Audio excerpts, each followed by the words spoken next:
Hi, I'm Todd Lemons, founder and CEO of the Infinite Earth Corporation.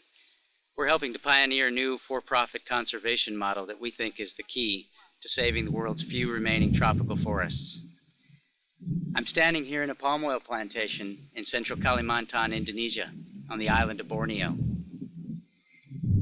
Less than a year ago, an ancient tropical biodiverse forest stood here. Today, as far as you can see, is total and utter devastation.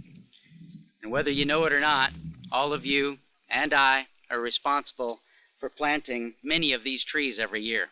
When we woke up this morning, and we took our shower, and shampooed our hair, and had our breakfast and went to work, by that time we undoubtedly had consumed several products containing palm oil.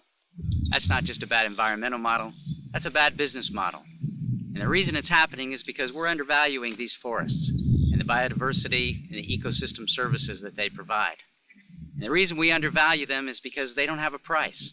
We can all sit around at the dinner table, and I think most of us agree that these forests and biodiversity and endangered species all have tremendous value.